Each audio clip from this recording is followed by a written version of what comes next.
If you're ready to start using artist grade watercolors but don't know which colors to get, this video is for you. I will show you the first 6 colors you need if you're an absolute beginner, 5 colors you can add to your palette if you want to paint landscapes and animals, and how to extend your palette with new colors that will mix well with your other colors. Plus, throughout this video, you'll see 40 examples that I painted with this simple watercolor palette. Proof that you don't need all the pigments or colors to get started. Subscribe to my channel for more watercolor tips and tutorials.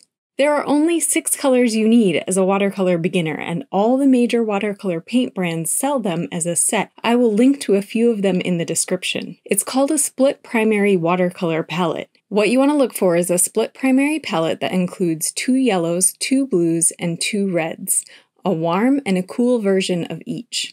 From only those 6 colors, you can mix any other color you need, even neutral colors. Let me show you how these 6 mixing colors work. Let's look at the yellows first. HANSA Yellow Light is a cool yellow because it leans more toward green. It's a non-granulating, semi-transparent color. New Gamboge is a warm yellow because it leans more towards orange. It's a non-granulating, transparent color. I mostly use my yellows for mixing greens. You can see I used the New Gamboge here for the bromeliad, and I also used it to mix all the greens in the background. Here's another example where I used New Gamboge in the lightest initial layers. I also used it to mix all the greens and then as an accent on the flowers at the end. Here is another jungle painting where you can really see the glow from the New Gamboge that was used to mix all of the greens. In this last example, you can see how I used New Gamboge on the tips of the fern leaves to give them that yellow glow. New Gamboge is also fun to use in nature paintings. I used it on this leaf painting here, and then also for the background of this blue jay painting to create this nice glowing effect. It's also great for animals. I have 2 bird examples. I used New Gamboge for the bright yellow in the beak here, and also the eye.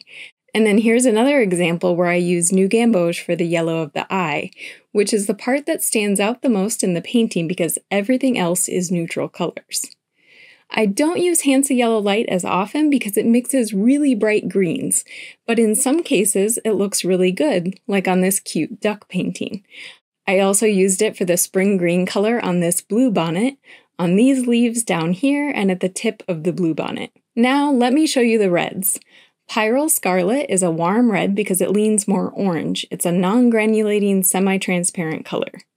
Quinacridone Rose is a cool red because it leans more toward the purple and blue side of the color wheel. It's a non-granulating, transparent color.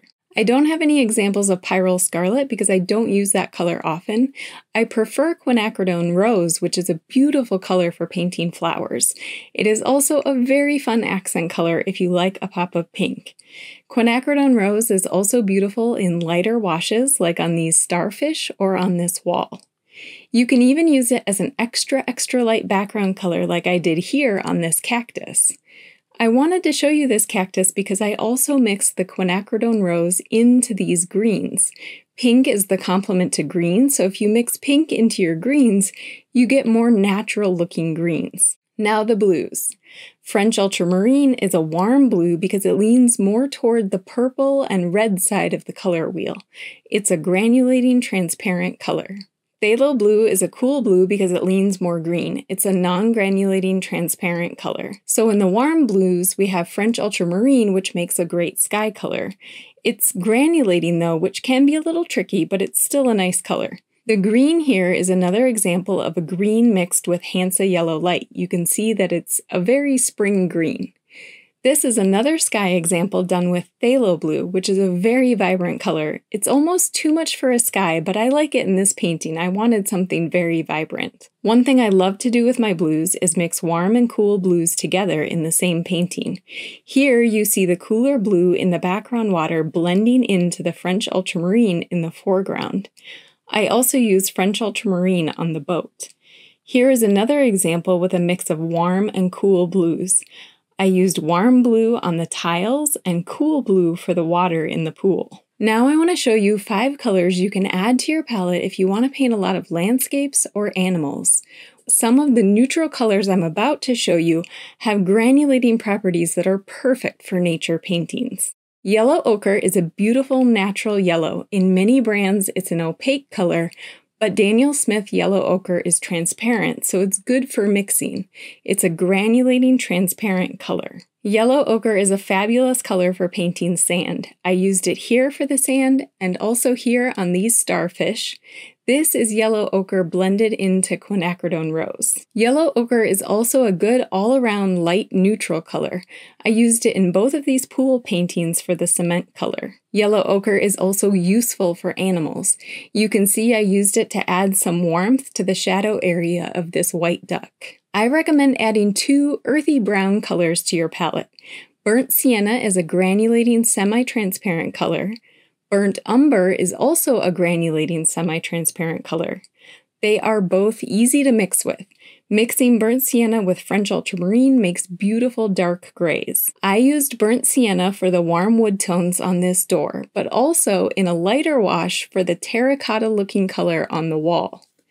I also use burnt sienna in this painting. The background is a mix of yellow ochre, new gamboge, and burnt sienna. Burnt sienna is also fabulous for animals. The main fur color on these tigers is burnt sienna. Burnt sienna and burnt umber also work really well together. So in these bird paintings, you can see where I've used them in combination. Burnt sienna is the warmer orange color and the burnt umber is the more brown color. Here's one more example of burnt sienna mixed with French ultramarine to create a range of values for the rock colors. This is burnt sienna up here too, mixed with French ultramarine for a variety of darker brown and gray tones. Okay, let's talk about indigo. So indigo is my black. I don't use black watercolor. I use indigo because it can go almost as dark as black, but it looks more natural. Indigo is a non-granulating transparent color. You've already seen indigo in some of the paintings I've shared. I used indigo here for the tiger stripes. I used indigo for the eye of the owl and the beak. I also used indigo on this blue jay. On this great blue heron, I used indigo for the dark marks and the darkest color in the eye, but I also used it as a lighter wash on the feathers here. Indigo is also really fun to use for galaxy-style paintings because it can go so dark. Neutral tint is a special color designed to mix well with all other colors. You can use it to darken any other color without it getting muddy. It's a non-granulating, semi-transparent color. Neutral tint is the perfect color to use for value studies because you can get a full range from very light lights to very dark darks. You can do a value study like this before you do a color painting. Neutral tint is also the unsung hero in many other paintings because it can be used to make shadow colors. I use neutral tint here for the shadow colors around the pool. Less noticeably, I use neutral tint in this painting to mix all of these shadow colors. So this purplish color here is actually quinacridone rose mixed with neutral tint. The shadows on the door are turquoise mixed with neutral tint. I also use neutral tint mixed with yellow ochre to create all the different cement colors. Of course, neutral tint can also be used as a gray tone. I painted with the 11 colors I've just shown you for an entire year before I added any other colors to my palette.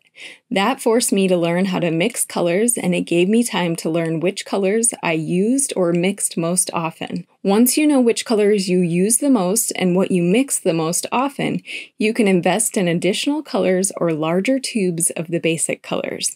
I think one of my favorite and most used colors that I've added to my palette is Phthalo Green Blue shade. It's a very vibrant color on its own, but it's just what you need in certain circumstances. It's a non-granulating transparent color. I use Phthalo Green for both of these ocean paintings. So it's here at the edge, it's mixed in with Phthalo Blue, but you can see how the water gets more green towards the beach. I also mixed it with new gamboge to make all of the greens in this painting. On this one, I used a light wash of pure phthalo green to get that beautiful green in the crashing wave and in that shallow water. You saw the galaxy painting before, but I'm bringing it back for the phthalo green, a great vibrant color to throw into nebula and galaxy paintings. My absolute favorite way to use phthalo green is mixed with almost any yellow to make green colors. I love to paint plants, so I use a lot of greens.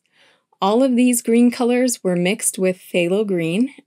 You can see the variety of different greens that I can create easily by mixing different yellows with phthalo green. Here's a different example of phthalo green. This is phthalo green mixed with quinacridone violet.